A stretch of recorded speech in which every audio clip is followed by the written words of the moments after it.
안녕하세요. 오늘도 사연살롱을 찾아주셔서 감사합니다. 저는 인생 밑바닥에 떨어졌다가 한순간에 다시 인생 역전을 경험한 50대 여성입니다. 흔히 사람의 앞날은 아무도 알 수 없다고 하죠. 저는 평탄하기만 하던 인생이 한순간 나락으로 처박히는 경험과 햇볕도 들지 않은 지하에서 세상 전부를 손에 넣는 경험도 한 사람이에요. 한 가지 경험만으로도 책 한 권은 충분히 쓸 수 있을 텐데 그 어렵다는 경험을 2번이나 했으니 제 인생도 참 박복하다고 해야 하나 복이 많다고 해야 하나 모르겠는데요. 저는 그저 지금이라도 사랑하는 아들과 함께 지낼 수 있는 것만으로도 감사하고 행복합니다. 돈이라는 건 과연 뭘까요? 저는 한때 소위 말하는 사장 딸이었어요. 그것도 무남 동녀 외동딸로 세상에서 갖지 못할 것이 하나도 없었는데 그 덕에 어릴 때부터 뭐 하나 부러운 것이 없게 자랐어요. 하고 싶은 악기도 마음껏 하고 돈 걱정하지 않고 해외여행도 마음껏 다녔는데 그런 저에게는 일찍이 미래를 약속한 정원자가 있었죠. 그 사람은 바로 저희 아빠와 함께 동업을 하는 아저씨의 아들이었어요. 그리고 그 집 딸이 제 둘도 없는 단짝 친구였는데 그러니까 남편은 어릴 때부터 제가 오빠 오빠하고 부르며 따르던 친구의 오빠였던 거죠. 저는 혼자였기 때문에 오빠가 있는 친구가 많이 부러웠어요. 하지만 친구는 야, 오빠라는 인간은 전부 자기밖에 모르는 날짐승이야. 그냥 욕구만 있고 지능이 없다니까. 넌 뭘 저런 걸 부러워하냐? 나는 오빠도 없고 동생도 없는 네가 제일 부럽다. 넌 네가 하고 싶은 거 누구 방해도 받지 않고 전부 할 수 있잖아. 라며 자기 오빠 험담을 입에 침이 마르도록 했는데 그래도 저는 그게 가진 자의 여유처럼 보여서 부럽기만 했어요. 그리고 어릴 때부터 어른들 말처럼 저는 오빠와 결혼하고 싶었는데요. 그러면 더 이상 친구를 부러워하지 않아도 된다고 생각했었죠. 그때는 어린 마음에 결혼이라는 의미보다는 나한테도 오빠 같은 사람이 생기는 거라고 생각했는데 워낙에 아빠와 아저씨가 그런 말을 자주 해서 저 역시 나는 오빠와 결혼할 운명이고 저 집의 며느리가 되겠구나 라고 당연하게 생각하게 되었는데 그만큼 동업을 하던 저희 아빠와 아저씨는 세상 둘도 없는 의형제 같은 사이였죠. 두 분 다 가진 거 하나 없이 사업을 시작해 가전제품 부품을 만드는 기업으로 회사를 키웠는데 많은 시간을 함께하고 또 그러는 사이 생사고락을 함께 겪다 보니 사돈을 맺어서라도 가족이 되고 싶어 하셨어요. 그러니 자연스럽게 저희 엄마와 그 집 아줌마도 친구처럼 절친하게 지내셨는데 아줌마는 저를 보면 항상 웃는 얼굴로 아유 우리 며느리 그 사이 얼굴이 더 예뻐졌네. 얼른 우리 집에 시집 와야지 라며 제가 당신의 미래의 며느리라고 말씀하시곤 하셨어요. 그런데 저희 엄마는 아줌마의 그런 말이 마냥 좋지는 않았는지 아줌마가 그런 말을 할 때마다 아유 애한테 못하는 소리가 없어. 우리 애가 몇 살인데 남편들끼리 그런다고 자기도 그러는 거야? 나는 내 딸 조금이라도 더 데리고 있다가 늦게 시집 보낼 거야. 라고 반 농담처럼 말을 하곤 했는데 그럴 때면 아주머니가 그냥 해보는 소리라고. 근데 자기는 정말로 제가 며느리가 되면 좋겠다고 아무렇지 않게 말했어요. 그리고 바보처럼 저 역시 오빠랑 결혼하고 싶은 마음이 충만했기에 엄마가 왜 아줌마를 불편하게 할까 이해를 못했는데요. 제가 20살이 되고 음대에 입학했을 때 엄마는 이런 말을 저한테 하셨어요. 네가 싫으면 절대 그 집에 시집 안 보낼 거야. 그러니까 괜히 마음 쓸 거 없고 대학 가서 좋아하는 사람 생기면 고민할 거 없이 연애해도 돼. 알겠지? 어? 엄마, 근데 나는 그럴 생각이 없어. 정민이 오빠가 있는데 내가 왜 다른 남자랑 연애를 해? 나는 정민이 오빠가 좋은걸? 아, 너 엄마 말 잘 들어. 세상에 남자가 얼마나 많은지 알아? 엄마는 우리 딸이 여러 남자를 만나보고 그 중에서 제일 좋은 남자를 골랐으면 좋겠어. 시집이야 안 가도 그만이지만 우리 딸을 행복하게 해줄 수 있는 그런 남자를 만났으면 좋겠다고. 엄마도 참, 왜 아까부터 말을 이상하게 해? 정민이 오빠가 나를 행복하게 해주면 되지. 무슨 걱정이야? 이렇듯 저는 은근슬쩍 두 아버지 사이의 약속을 무시하고 싶어 하는 엄마에게 속도 없이 저런 말을 잘도 했는데, 그러자 엄마는 이내 낮게 한숨을 내쉬며 아무 말도 하지 않으셨어요. 지금 생각하면 당신 생각과 다른 딸의 마음에 속상하셨던 것 같은데, 어렸던 저는 그런 엄마의 마음은 보지 못했죠. 그도 그럴 게 저는 이미 미래의 남편이 될 오빠한테 푹 빠져 있었거든요. 특히 저보다 더 빨리 성인이 된 남편은 이전과는 다르게 멋진 어른처럼 보였는데, 군 입대 전 미국으로 유학을 다녀왔을 때는 완전 제 이상형이 되어 다시 나타났어요. 한마디로 저는 그 순간 완전히 눈에 콩깍지가 씌었는데, 다른 여자가 내 남편이 될 오빠를 뺏어가지 않을까? 괜히 마음이 조급해지기도 했어요. 그에 반면 제 친구는 여전히 자기 오빠를 비하하며 너도 참 눈이 한결같이 났다. 너는 우리 오빠가 그렇게 좋냐? 나는 트럭으로 가져다줘도 트럭만 갔지 물건은 절대 안 가져. 미국 다녀와서는 완전 겉멋만 들었다니까? 너 정신 차려. 라고 저를 이상하게 봤는데 저는 친구의 말에 아랑곳하지 않았어요. 저렇게 멋있는 사람을 동생이라 제대로 알아보지 못하는 거라고 생각했거든요. 그리고 어쩐지 남편은 저를 자신의 정혼자로 생각하지 않는 듯 보여 서운한 마음마저 들었는데요. 저를 그저 자기 동생의 친구 정도로만 생각하는 것 같더라고요. 그래서 그런 남편한테 여자로 보이기 위해 잘 하지도 못하는 화장도 하고 어울리지도 않는 여성스러운 옷도 입으며 어설픈 어른 여자 흉내를 내기도 했었는데, 지금 생각해도 너무 창피해요. 그런데 그때는 그게 무슨 용기였는지, 그러고 미래의 남편이 될 오빠를 찾아가 만나기도 했는데, 그러면 그럴수록 어쩐지 오빠는 저를 더 웃기는 애 취급을 하는 것 같아 속만 상했더랬죠. 그리고 제 짝사랑이 깊어지는 가운데 대학 졸업을 한 저는 엄마의 권유로 유학길에 올랐는데요. 그때 제가 바이올린을 전공했기에 유명한 바이올리니스트가 되고 싶었는데, 그것도 오빠에게 잘 보이고 싶은 마음 때문이었어요. 그렇게 원치 않은 생이별을 하고 저는 유학을, 오빠는 뒤늦게 군대를 가면서 2년 6개월을 떨어져 있었는데, 그때 편지를 참 많이 주고받았죠. 물론 그 시작은 제가 먼저였는데 친구한테 부탁해 부대 주소를 알아내서 독일에서 편지를 쓰는 정성을 보였어요. 그리고 오빠 역시 저에게 답장을 해주며 그때부터 둘만의 무언가가 싹트기 시작했는데, 제가 유학을 마치고 한국으로 돌아와 군 제대한 오빠를 보니 이젠 그 어설픈 꼬마가 아니었죠. 우리 둘 다 성인 남녀로 그때부터는 제대로 된 연애를 하기 시작했는데요. 저는 유학을 마치고 돌아왔지만 한편으로는 꿈을 포기하고 돌아와 상심이 컸었거든요. 그리고 오빠에게 그런 마음을 많이 위로받으며 사랑을 키웠는데, 정식으로 만난 지 1년이 조금 넘었을 때 오빠가 먼저 프로포즈를 하더군요. 내가 이 말은 처음 하는 건데 나도 오래전부터 너를 내 정혼자라고 생각했어.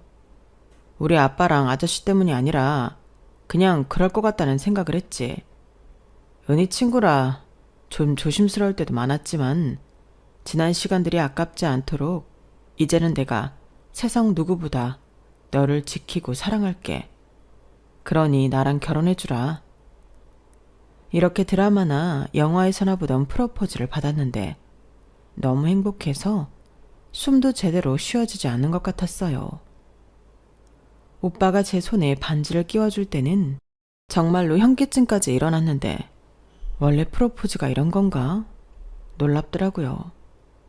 그리고 오빠에게 프로포즈를 받은 뒤 저희는 양가에 정식으로 인사하고 결혼할 의사를 분명히 밝혔는데 저희 아빠와 곧 시아버지가 될 아저씨가 크게 박수까지 치며 좋아하셨어요. 이젠 신우가 될 친구 은희는 혀를 차며 절대 이해할 수 없다는 얼굴을 하고 있었지만 제일 친한 친구랑 가족이 된다고 생각하니 저는 그것도 마냥 좋더라고요. 하지만 저희 친정엄마는 그때도 어딘지 모르게 많이 아쉬운 얼굴을 하고 계셨는데 아빠가 너무 대놓고 좋아하니 엄마는 아쉬운 내색도 제대로 하지 못하는 눈치더라고요. 그리고 저에게 조심스럽게 이렇게 말씀하셨는데요. 엄마는 우리 딸 선택 존중해. 엄마는 그저 아빠랑 아저씨가 동업을 하는 사이다 보니 조심스러워서 그랬지. 절대 정민이가 마음에 안 든다는 건 아니었어. 그러니 오해하지 말고 둘이 결혼하기로 한 이상 행복하게 잘 살아. 엄마는 정말 바라는 거 그것뿐이야. 엄마, 고마워. 정민 오빠 진짜 좋은 사람이야. 나도 시집가서 엄마 아빠 욕먹이지 않게 시부모님에게 잘할게. 지금까지 예쁘게 키워줘서 정말 많이 고마워. 내 마음 알지? 그럼 엄마가 우리 딸 마음을 왜 몰라? 언제 이렇게 커서 시집을 간다고. 엄마 눈에는 아직도 애기인데 꼭 행복하게 살아야 해. 그렇게 엄마와 오해 비슷한 것도 풀고 저는 양가의 축복을 받으며 화려한 결혼식을 올렸어요. 그리고 무슨 자신감인지 저는 앞으로도 계속 영원히 이렇게 남들이 부러워할 정도로 평평대로 인생을 살 줄 알았는데요. 제가 결혼하고 5년 차에 접어들었을 때쯤 마른 하늘에서 날벼락이 떨어졌어요. 당시 저는 4살 된 아들을 낳아 키우고 있었는데 시아버님이 심각한 얼굴로 저를 호출하시더라고요. 그것도 남편 없이 혼자만 오라고 하셨는데 그런 일은 그때가 처음이라 무슨 일인지 긴장까지 했어요. 내가 너한테 이런 말을 하기란 쉽지가 않은데 상황이 상황이다 보니 네가 나를 좀 이해해줬으면 좋겠다. 빙빙 돌려 말하지 않으마. 지금 네 아빠가 회사 돈을 차명계좌로 빼돌린 정황들이 계속 나오고 있다. 일부 돈은 이미 해외에 있는 비밀 계좌로 넘어가서 추적이 불가능한 상태고 우리 쪽에서 조사한 바로는 네 아빠가 아주 오래전부터 꾸준히 회사 돈에 손을 댔다고 하더구나. 심지어 네가 우리 정민이랑 결혼하기 전에도 이미 횡령은 계속 되고 있었어. 나 참, 어떻게 네 아빠가 그럴 수가 있니? 나도 믿을 수가 없다. 그리고 사돈까지 맺은 내 입장 곤란해. 하필이면 사돈이라. 중간에서 나서기도 모양새가 나쁘고 보는 눈도 많아서 손도 쓸 수가 없고. 그럴 리가요. 뭔가 잘못하신 걸 거예요. 저희 아빠가 뭐 때문에 횡령을 해요. 아시잖아요. 저희 아빠가 회사를 얼마나 생각하시는데. 그래, 나도 그렇게 생각했다. 그래서 지금 너처럼 믿을 수가 없었어. 그런데 어쩌겠니? 증거가 너무 많은데. 이건 나도 어쩔 도리가 없다. 그래서 하는 말인데 네가 날 좀 도와줘야겠어. 네 아빠는 아니라고 잡아떼고 있는데 네가 잘 말해서 가명이라도 받을 수 있게 자수하라고 설득 좀 해라. 자수요? 아니, 저희 아빠가 아니라고 하신다면서요. 그러면 아닐 거예요. 저희 아빠 성격 아시잖아요. 그래, 나도 네 아빠 말이 1000번 1000번 맞았으면 좋겠어. 하지만 아까도 말했듯이 증거가 너무 많아. 네가 원하면 정민이한테 보여달라고 해라. 그리고 지금 상황이 많이 좋지 않은데 회사 임원이며 간부들도 이 사실을 전부 알고 있어. 이젠 내 손을 떠났다는 얘기야. 나도 할 수만 있으면 최대한 덮고 싶다. 내 오랜 친구이자 네 아빠인데 내 마음은 오죽하겠니. 하지만 횡령은 범죄야. 네 아빠가 자수하지 않으면 회사는 네 아버지를 고소할 수밖에 없고. 나는 차마 내 친구가 수갑차고 옥살이하는 꼴은 보고 싶지 않다. 너도 그렇지 않니? 네? 그게 무슨 말도 안 돼요. 저는 시아버님에게 울면서 아니라고 무언가 큰 오해가 있을 거라고 다시 한번 알아봐 달라고 빌고 또 빌었는데 아버님은 고개를 절레절레 흔들며 모든 게 다 끝났다고 체념한 듯 말씀하셨어요. 그리고 그때부터 시어머니와 신호가 된 친구의 태도가 예전과는 180도 달라졌는데 우리 며느리라고 늘 반겨주던 시어머니는 저를 범죄자 딸이라며 도끼 눈을 뜨고 저에게 함부로 하기 시작했는데 중간에서 남편이 그러지 말라고 제 대신 화를 냈지만 신호가 된 친구까지 대놓고 오빠, 너는 감쌀 걸 감사해야지. 어떻게 간도 크게 돈을 만지냐고. 올케 너도 사실 알았던 거 아니야? 니네 식구들끼리 잘 먹고 잘 살겠다고 그런 짓까지 한 거 아니냐고. 하며 저를 더 궁지로 몰았는데요. 그때부터 제 인생에 지옥이 펼쳐졌어요. 친정을 가보니 저희 친정집은 완전 초상집 분위기가 따로 없더라고요. 저희 엄마는 쓰러져 병원에 실려가셨고 저희 아빠는 저와 남편을 붙잡고 자기는 절대 아니라며 억울함을 호소하셨는데 어느 누구도 저희 아빠를 믿어주는 사람이 없었어요. 저 역시 마음은 절대 그럴 리가 없다고 생각하면서도 남편이 보여준 문서와 서류 등으로 저희 아빠가 횡령했다는 사실을 부정할 수 없었는데 차라리 지금이라도 당신의 잘못을 반성하고 자수해서 조금이라도 감형이 되는 게 좋지 않을까 생각하게 되었죠. 하지만 무조건 자기는 아니라고 억울하다고 주장하던 친정 아빠는 하지도 않은 일을 자수할 수 없다고 하셨고 끝까지 싸워 당신의 결백함과 억울한 누명을 벗겠다고 하셨는데 저희 아빠의 변호를 맡겠다는 변호사는 구하기 어려웠어요. 서류들이 워낙 빼박 증거들이다 보니 가는 사무실마다 퇴짜를 맞았거든요. 그리고 그러면 그럴수록 자식인 저도 점점 저희 아빠를 믿지 못하게 되더라고요. 왜 횡령 같은 걸 해서 나를 이렇게 곤란하게 만들고 엄마를 쓰러지게 했을까? 아빠가 원망스러웠는데요. 그저 당신은 아니라고 버티고만 있던 아빠의 모습에 제 속만 까맣게 타들어갔죠. 제가 아무리 자수하라고 눈물로 호소해도 아빠는 나는 아니다. 하지 않은 일을 했다고 할 수는 없지 않니? 라며 버티셨거든요. 그리고 시아버님의 우려대로 저희 아빠는 회사 측에 고소고발되어 조사를 받게 되었고 실형을 선고받아 교도소 생활까지 하게 되셨어요. 저희 아빠는 백방으로 당신의 무고함을 증명하려 아는 사람들에게 호소했지만 쉽지는 않았어요. 저희 아빠가 그러셨어요. 자기는 딸까지 시집 보냈고 외손자까지 봤는데 뭐가 미련이 있다고 그런 짓을 했겠냐고요. 그리고 어차피 사위가 물려받을 회사인데 장인이 사위한테 줄 회사 돈을 횡령하겠냐고. 나중엔 역정을 내기도 하셨는데요. 아무도 저희 아빠의 말에 귀를 기울이는 사람이 없었어요. 심지어 그렇게 절친해서 사돈까지 맺은 시아버님도 저희 아빠의 마지막 호소에 매면하셨는데 제가 아무리 선처를 해달라고 부탁을 드려도 시아버님은 그럴 수 없다고 했어요. 보는 눈도 너무 많고 당신도 배신감에 그러고 싶지 않다고 하셨는데 그 냉정함에 저는 서운한 마음까지 들더군요. 그리고 저는 철저하게 시댁에서 외면당했어요. 뭐 따지고 보면 외면이 아니라 괴롭힘이었는데 신우가 그렇게 저를 못 잡아먹어 안달이 났죠. 야, 너도 참 뻔뻔하다. 나 같으면 쪽팔리고 우리 엄마 아빠한테 미안해서 진작에 이혼 도장 찍었어.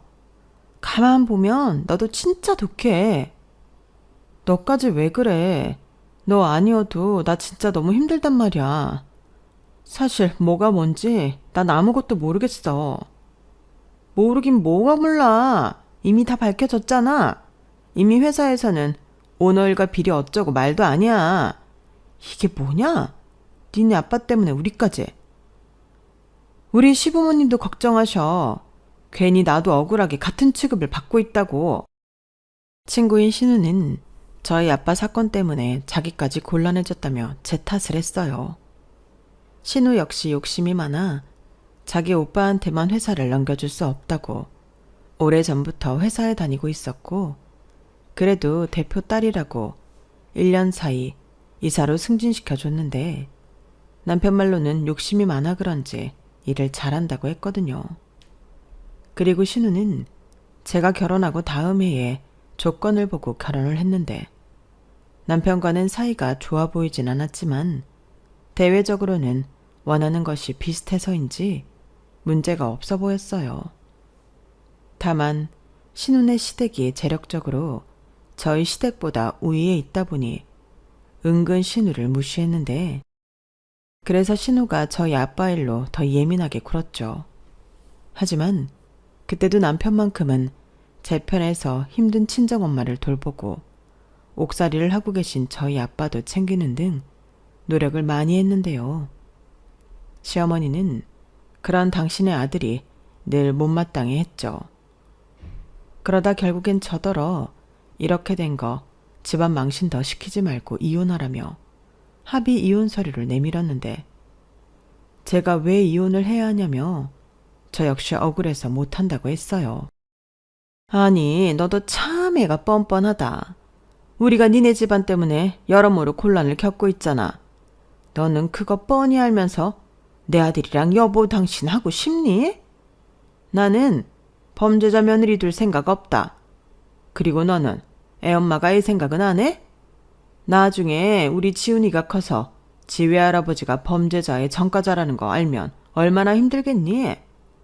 너 애가 괜히 삐뚤어지는 줄 알아? 네가 네 자식 앞길 막을 거냐고. 애는 내가 정성으로 키울 테니까 순순하게 도장 찍어라.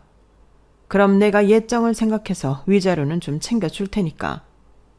그러니까 너도 괜히 내 아들 탐내지 말고 그 돈 받고 내 아들 놔줘.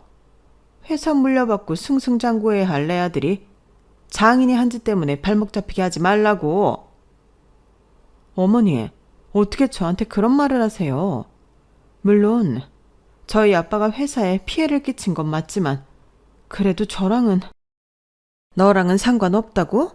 정말 그렇게 생각하니? 두말할 거 없다. 이쯤에서 그냥 네가 물러나. 나는 솔직히 네 얼굴 보는 것도 너무 힘들다고. 너, 나 화병으로 죽는 거 보고 싶니? 너네 집 때문에 내가 은희 시댁 상대하기도 부담스러워. 우리가 꼭 횡령이라도 한 것 같단 말이야. 은희도 지금 중간에서 얼마나 곤란한지 아니? 너 하나만 이혼하면 우리 식구 전부가 편하다고. 너는 정말 내가 내 손으로 너를 쫓아내야 사태 파기 되겠냐? 어머니, 진짜 너무하세요. 너무하긴 뭐가 너무해. 원망하고 싶으면 네 아빠나 원망해라. 우리 인연은 여기까지야. 그럼 제 아들은 제가 데리고 가게 해주세요. 어머님은 제가 아이 미래를 생각 안 한다고 하셨지만 아직 엄마 손이 많이 필요한 나이예요. 대신 위자료는 받지 않을게요. 순순하게 이혼 도장 찍을 테니 지훈이는 제가 키우게 해주세요. 너도 참, 왜 하나만 알고 둘을 모르니? 내가 키우면 지훈이 하고 싶은 거 다 시킬 수 있지만 네가 데리고 가면 그것도 어렵잖아. 그리고 아이 핑계로 내 아들이랑 계속 만나려는 속셈을 내가 모를 줄 아니? 그리고 딸이면 몰라도 아들인데 우리도 후계 문제가 있으니 지훈이는 포기할 수 없다. 그러니 계란으로 파헤치기 할 생각하지 말고 너는 위자료 챙겨줄 때 그거나 가지고 나가. 나가서 네 엄마 챙겨야지. 네 엄마 실어증까지 왔다며? 지금 네 아빠도 감옥에 있는데 네가 누굴 걱정해? 저는 시어머니의 말에 아무 말도 하지 못했어요. 심한 충격에 친정엄마는 실어증까지 얻으셨는데 제가 이혼하지 않고 버틸 재간이 없더라고요. 그리고 애당초 저에게 순순하게 아이의 양육과 친권을 줄 시어머니가 아니라는 걸 알고 있었는데요. 그래도 포기할 순 없었죠. 저도 엄마니까요. 그래서 남편한테 거의 사정을 하며 매달렸어요. 한편으로는 나는 너랑 이혼할 생각이 없으니 그런 걱정은 하지 않아도 된다는 말을 기대하고 있었는데 남편은 그 말까지는 하지 않더라고요. 그러면서 내가 적당한 시기 봐서 지훈이 좀 크고 엄마 아빠 좀 누그러지면 유진이 너한테 지훈이 보낼게. 지금은 두 분이 너무 완강하셔서 나도 좀 어렵다. 그리고 장인어른이 빼돌린 회사 자금 때문에 솔직히 나도 매일 힘들어. 급한 불부터 꺼야 하잖아.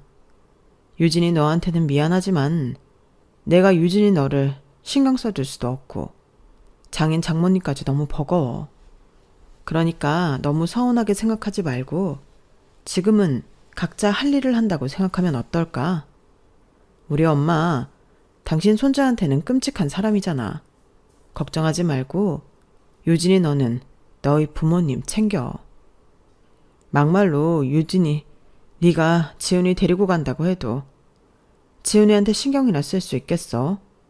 우리 현실적으로 또 합리적으로 생각하자. 라고 했는데 심장이 쿵 하고 떨어지는 기분이었어요. 그래도 내 남편은 다른 가족과는 다르다고 내심 믿고 있었는데 남편이 다른 가족들과 똑같은 말을 하니 그땐 제가 완벽하게 버림받은 기분이 들더라고요. 그렇게 저는 더 버티지 못하고 쫓겨나듯 이혼하게 되었고 그 뒤로는 삶의 의욕을 모두 상실한 친정엄마 케어와 교도소에 계신 친정아빠를 챙겼는데 제가 이혼까지 당했다는 사실을 안 아빠는 많이 괴로워하셨어요. 자기는 무조건 결백하다고 하시면서도 당신 때문에 엄마와 제가 피해를 입었다 생각하니 참기 어려워 보이시더라고요.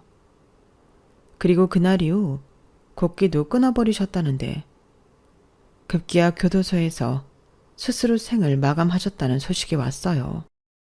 아빠는 저와 엄마에게 미안하다고 하지만 자기는 정말 아니라며 이렇게라도 당신의 결백을 증명하고 싶다는 유서를 남기셨는데 그때 저는 망치로 머리를 두드려 맞은 듯 아찔했어요. 이렇게까지 아빠가 당신의 결백함을 주장하는데 딸인 저는 무얼 했나. 저 역시 시댁 식구들과 다를 것이 없다는 생각이 들더군요. 그리고 아빠를 믿지 못한 나쁜 딸이라는 죄책감에 견디기 힘들었는데 저희 엄마 역시 마찬가지셨어요.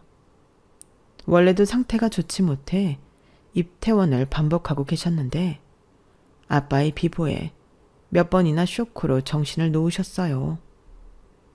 그때는 이렇게 엄마까지 잃고 혼자가 될지 모른다는 두려움이 컸어요. 그러면서 인생이 이렇게 한순간에 시궁창으로 처박힐 수 있다는 사실에 자꾸만 눈물이 났는데 아빠의 장례를 치르는 동안에도 시댁 식구 그 누구도 모습을 보이지 않았어요. 심지어 남편까지도 나타나지 않았는데 배신감이 들었어요.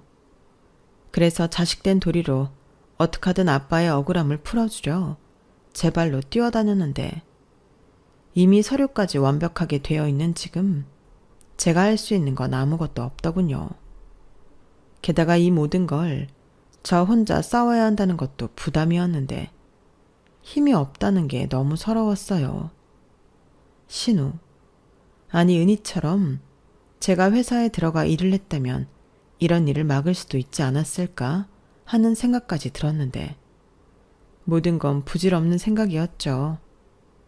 거기에 엄마는 이제 모든 것을 포기하고 조용한 곳에 가서 쉬고 싶다며 저에게 글로써 얘기를 했는데 시간이 아무리 지나도 엄마의 실어증은 나아지지 않는 것도 걱정이었어요. 솔직히 엄마의 실어증이 고쳐지지 않을까봐 무서웠거든요. 돈도 없고 아빠도 없는 제가 말도 못하는 엄마까지 책임을 진다는 건 현실적으로 쉬운 일이 아니었어요. 정말 밉지만 남편 말이 맞더라고요. 제가 아들아이까지 키울 수 있는 여력이 없었는데 분하지만 어쩔 수 없었죠. 그저 버티고 엄마라도 꼭 지켜야 한다는 책임감에 저는 일단 엄마를 모시고 조용한 수도권 외곽의 집을 알아봤어요. 어차피 엄마 앞으로 되어 있던 친정집은 추징으로 회사에 뺏기게 되어 한 푼도 건질 수가 없었고, 다행히 위자료랍시고 받은 돈이 있어 낡은 구옥이긴 했지만 방 2개에 주방 겸 거실이 딸린 아파트를 전세로 얻을 수 있었는데, 그때부터는 독하게 살 수밖에 없었어요. 말 그대로 아픈 엄마와 살아야 했으니까 뭐든 해야 했거든요. 그리고 제가 할 수 있는 일이 바이올린 뿐이다 보니 전단지를 만들어 과외도 하고 피아노 학원들에 부탁해 소그룹 수업도 했는데, 그래서 늘 발바닥에 땀이 나도록 뛰어다녀야 했어요. 그 사이 엄마는 돌봄 아주머니가 오셔서 케어를 해주셨는데 친정엄마가 우울증까지 와서 쉽지 않았죠. 물론 전에 살던 집에서보다는 편안해지셨지만 그래도 예전의 엄마의 모습은 돌아오지 않더라고요. 그 대신 제가 매일 편지를 쓰며 엄마의 마음을 위로하고 같이 극복해서 꼭 행복하게 살자고 했는데, 사실 그 편지 내용은 엄마뿐이 아니라 제가 제 스스로에게 하고 싶은 말이었어요. 그리고 언젠가는 꼭 억울하게 가족 곁을 떠나야만 했던 아빠의 억울함을 풀어주겠다고 칼을 갈았는데, 지성이면 감천이라고 10년 정도가 지나 아빠의 비서 역할을 하던 언니를 만날 수 있었어요. 무슨 이유에서인지 아빠가 수감되고 언니는 해외로 이민을 가서 찾을 수가 없었는데, 제가 백방으로 뛰고 이메일도 쓰고 하니 10년이 지나고서 연락이 오더라고요.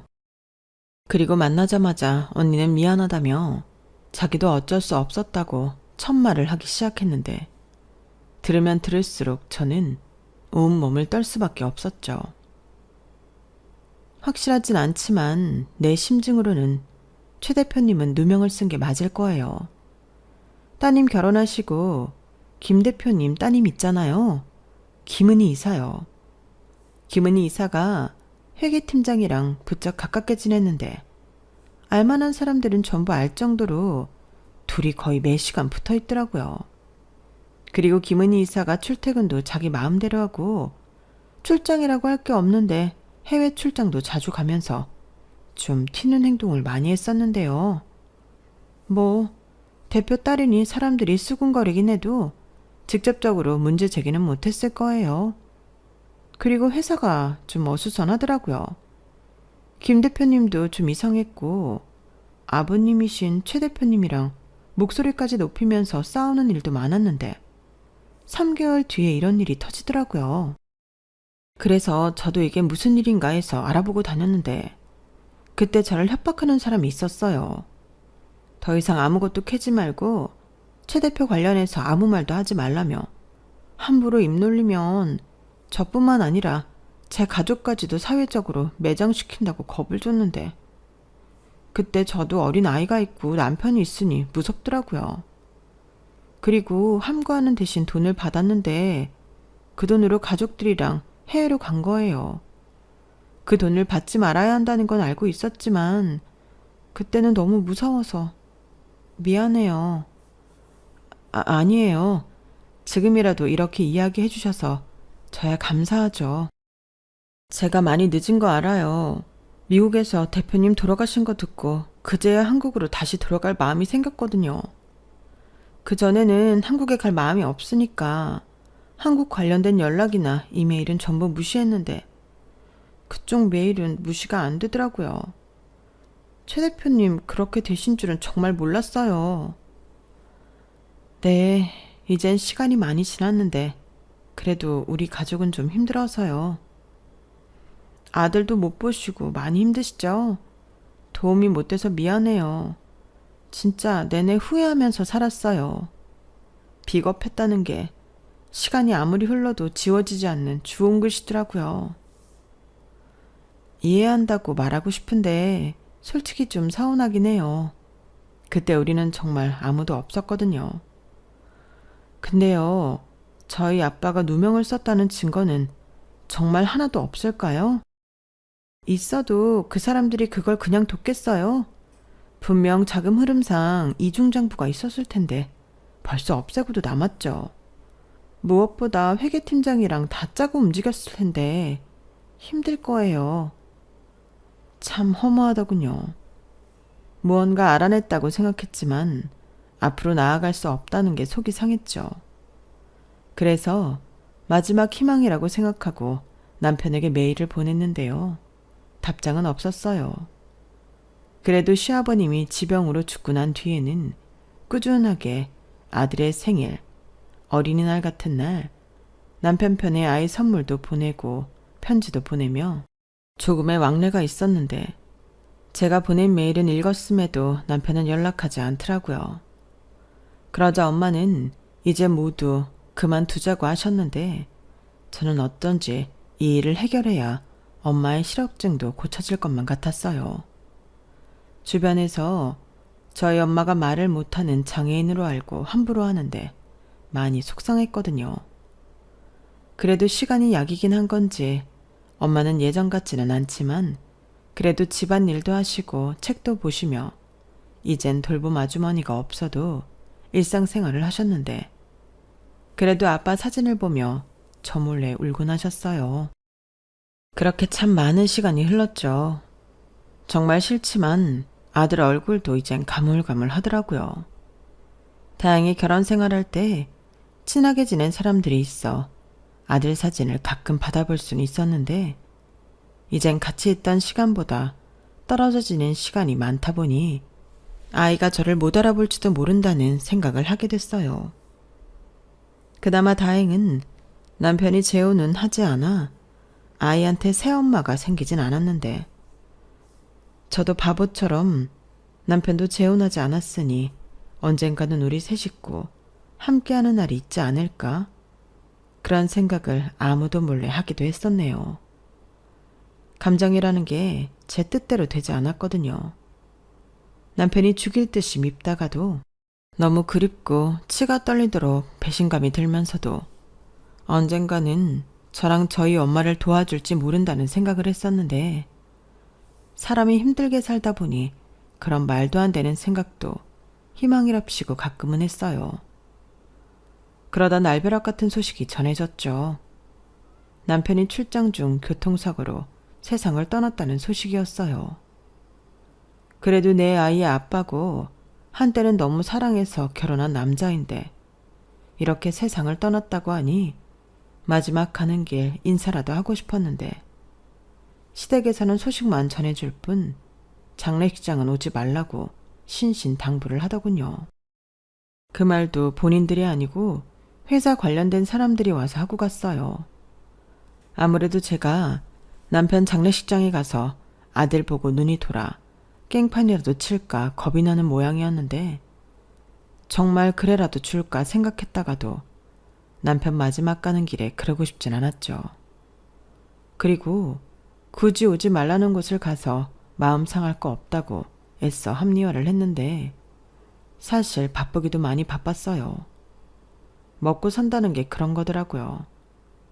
아빠의 그늘에서 편하게 살 때는 몰랐는데 남의 주머니에서 돈이 나와 제 주머니로 가기까지 참 고단했어요. 그래서 나도 학원이라도 하나 차려서 해야겠다는 생각을 5년 전부터 하고 먹고 싶은 것도 참고 유행이라고 해도 쳐다보지 않고 돈만 벌었는데 작게나마 학원을 차릴 수 있게 되어 그 일로 바빴어요. 서울도 아니고 무슨 신도시도 아니다 보니 학원을 차렸다고 해도 아이들이 금방 몰리는 게 아니었으니까요.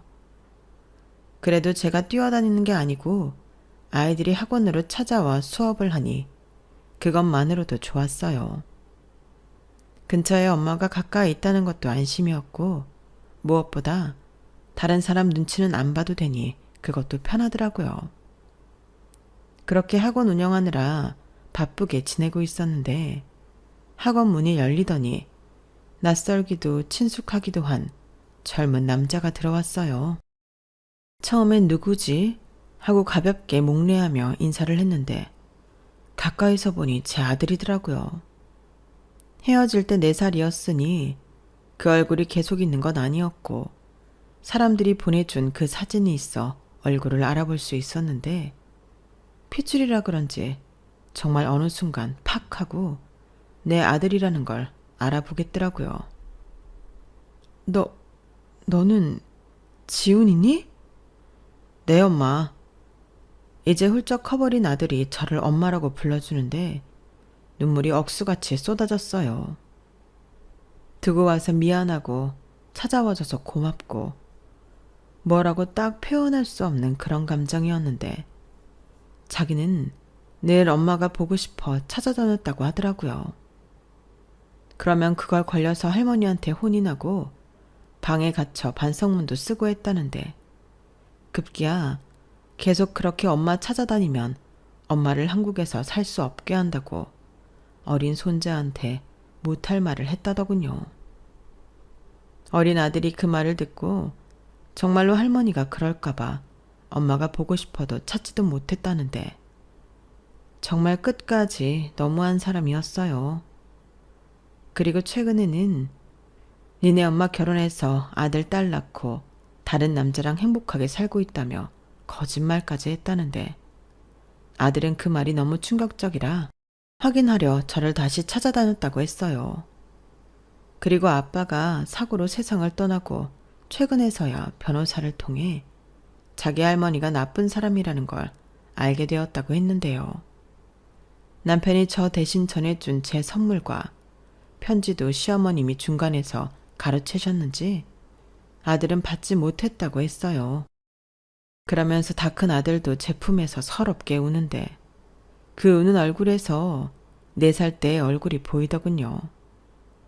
저희 아이는 울면 꼭 2 볼이 빵빵하게 부풀었거든요.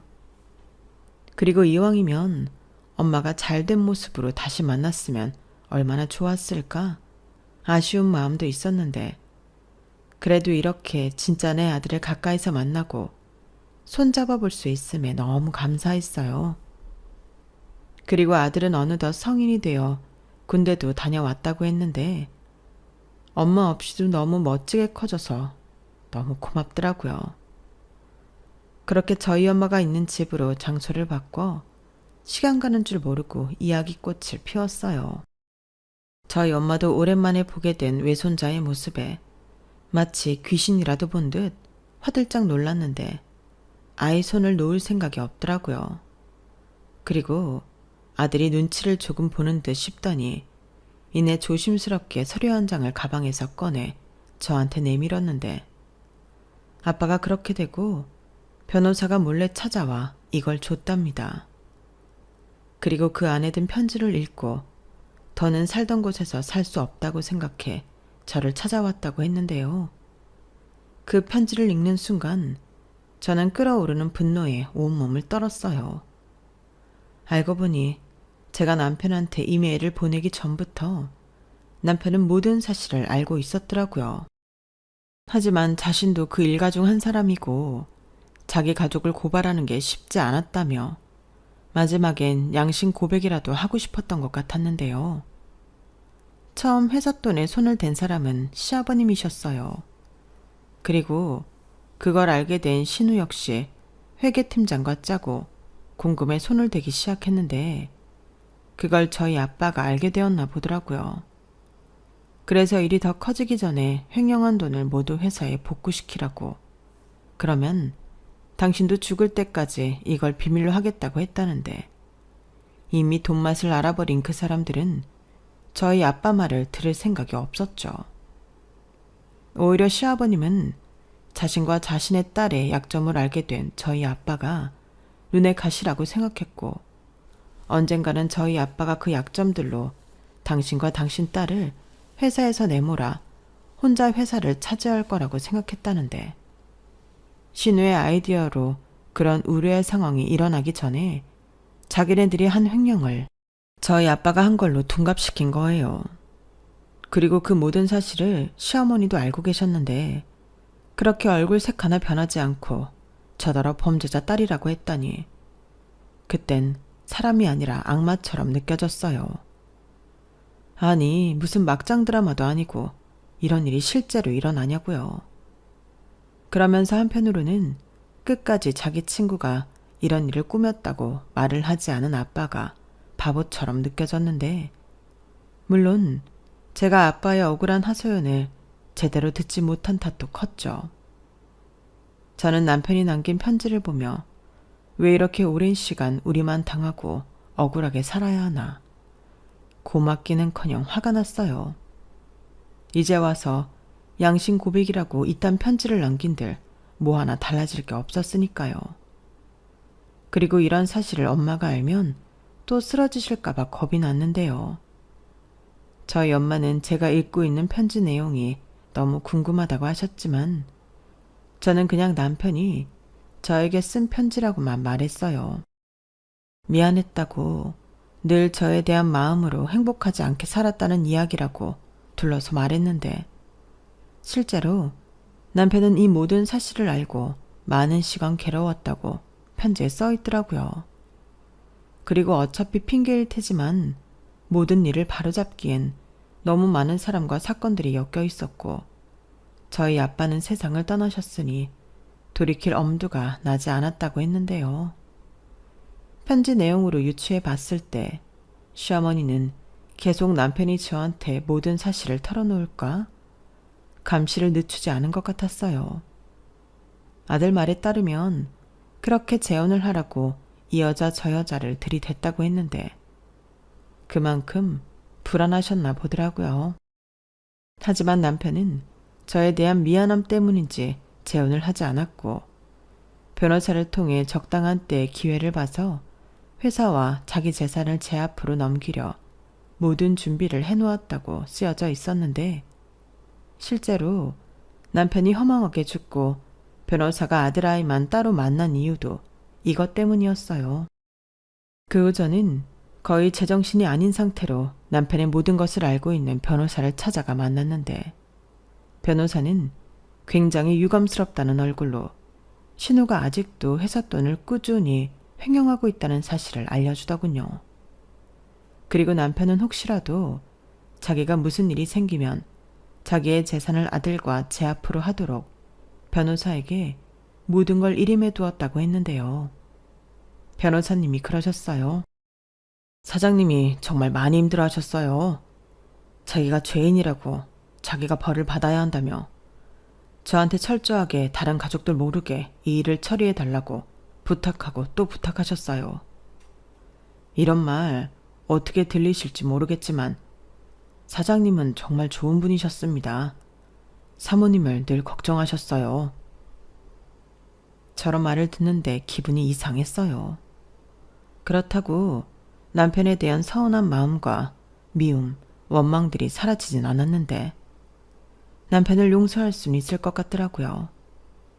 충분히 오랜 시간 힘들었다고 하니 저까지 그 사람을 더는 미워하고 싶지 않았어요.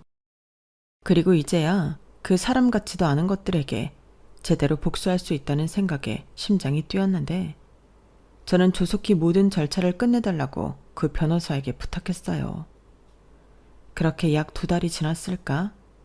모든 것이 제자리로 돌아갔고 저와 아들 그리고 남편의 변호사까지 드디어 그 사람들이 사는 집으로 당당히 들어갔는데요.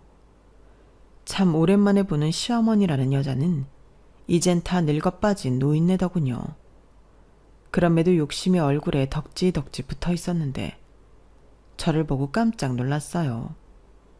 그리고 고맙게도 신우도 그 집에 있었는데 눈치가 빤한 신우는 올 것이 왔다는 얼굴을 하고 있더군요. 어머? 진짜 왔네? 나는 설마 했다. 왜? 우리 오빠가 죽으면서 너한테 뭐 좋은 거라도 주든? 그 입 닥쳐, 이 뻔뻔한 범죄자. 이게 무슨 말이야? 너는 왜 갑자기 내 집에 쳐들어와서 내 귀한 딸한테 욕짓거리인데? 냅둬 엄마. 없이 살다 보니 입이 많이 거칠어졌네. 나는 이해해. 그게 너와 나의 사는 수준 차이지. 왜 우리 오빠 하늘나라 가서 뭐 떨어진 건 없나 주워 먹으러 왔니? 아들 앞세워 온 거 봐서는 뻔하네. 그 옆에 뭐 변호사라도 되나? 맞아, 변호사.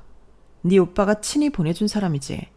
그리고 변호사님이 사람 같지도 않은 두 사람한테 할 얘기가 있대. 고모, 할머니, 정말 그러시는 거 아니에요.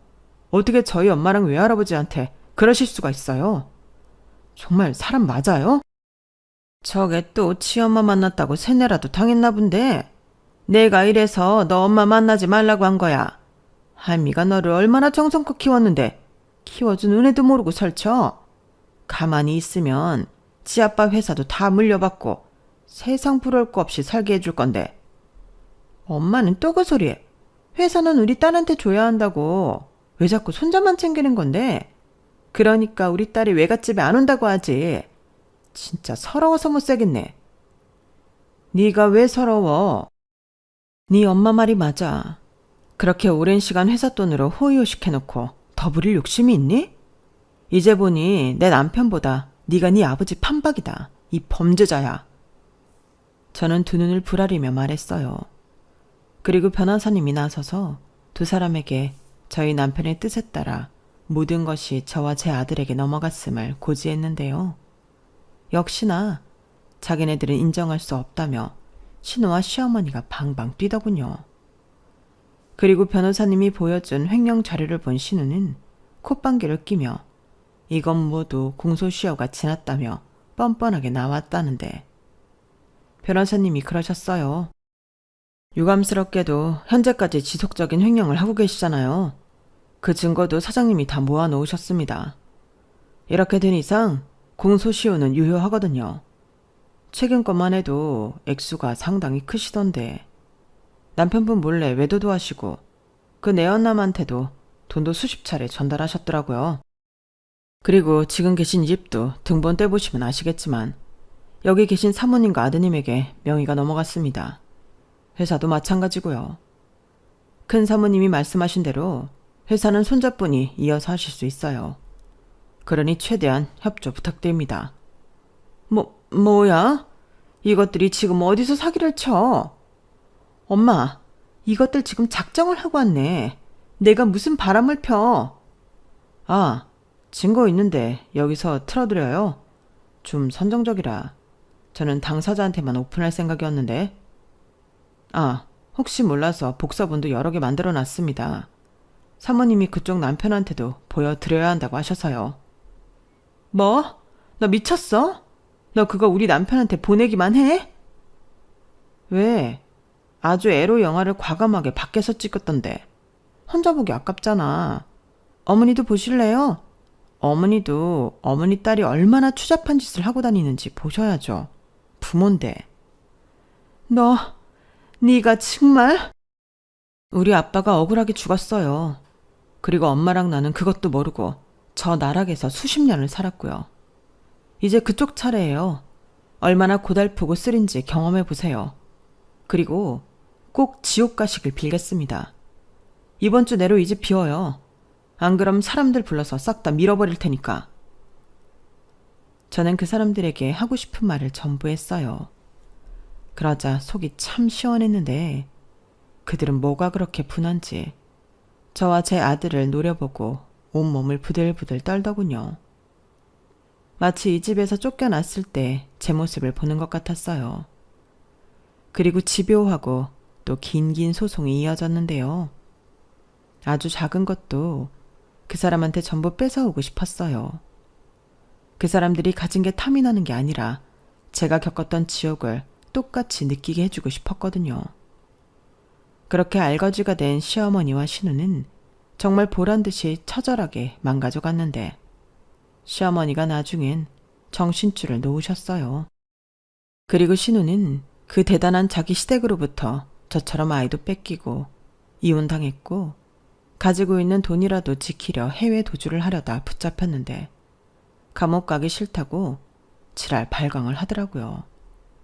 무고한 사람에게는 그렇게 아무렇지 않게 온갖 나쁜 짓을 다 하더니 정작 자기는 봐달라며 맨바닥에 무릎까지 꿇고 비는데 결국 신우는 구속이 되었어요. 조사 과정에서 드러난 사실로는 회사 돈을 횡령해 내연남과 살림도 차리고 차도 사주고 크루즈 여행도 다니며 혼자 돈 많은 호구짓은 다 했더라고요. 그리고 시어머니가 호의호식한 그 집은 가격을 아주 제대로 팔았는데요. 처음엔 보란듯이 저희 엄마 모시고 들어가 살까 고민했지만 그러고 싶지 않았어요. 시어머니의 흔적이 남아있는 곳이라고 생각하니 끔찍했거든요. 그래서 그냥 저희는 예전에 살던 동네로 돌아와 작은 주택을 매매해 아들과 저희 엄마 셋이 새로운 보금자리를 만들었는데 꿈만 같았어요. 그 뒤 아들은 아빠의 회사를 이어가고 싶다고 해서 일단은 전문 경영진을 두고 아들에게 천천히 일을 배우라고 하는 중인데 저는 회사와 학원을 오가며 여전히 바쁜 생활을 이어가고 있습니다. 저에게도 소중한 제자들이 있으니 학원을 접을 수는 없었거든요. 물론 그 덕에 다시 거리가 생겨서 오고 가고 좀 힘들지만 괜찮아요. 지난 힘들었던 날을 생각하면 지금은 천국이니까요. 그리고 저희 가족이 꿈에 그리던 집에 이사하고 며칠 뒤 저에겐 또 다른 기적이 일어났는데 그건 바로 저희 엄마가 다시 말을 할 수 있게 되었다는 거였어요. 그동안 저희 엄마도 다시 말을 하기 위해 노력을 많이 하셨거든요. 다시 만나게 된 당신의 외손자와 많은 이야기를 하고 싶다면서 치료도 꾸준히 받고 노력을 많이 하셨는데 엄마의 노력에 참 감사해요. 어찌 보면 제 아들이 다시 할머니의 병을 고치는데 중요한 역할을 한 거죠. 그래서 그런지 저는 제 아들이 더더더 고맙기만 한데 앞으로 정말 아들을 위해 살아가고 싶은 심정이에요. 그동안 저희 엄마를 위해 그리고 저를 위해 살았다면 앞으로는 아들을 위해 살고 싶거든요.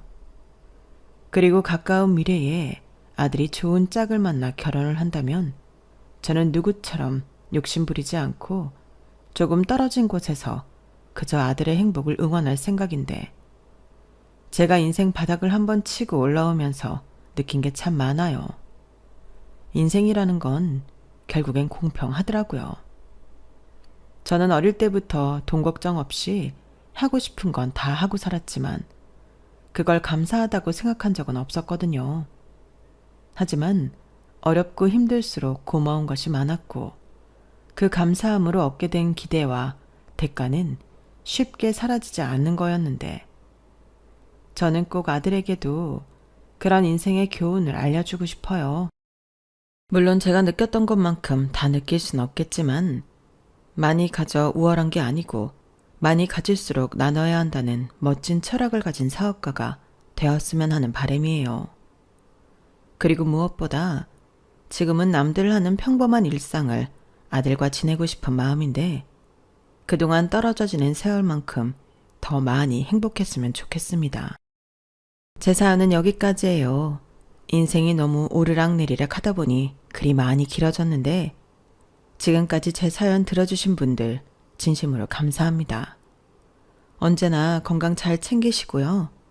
소중한 사람들과 늘 함께 하시길 진심으로 바라며 안녕히 계세요. 여러분, 사연 댓글에 응원과 현명한 조언 부탁드려요. 좋아요와 구독은 저에게 큰 힘이 됩니다. 오늘도 좋은 일 가득하세요.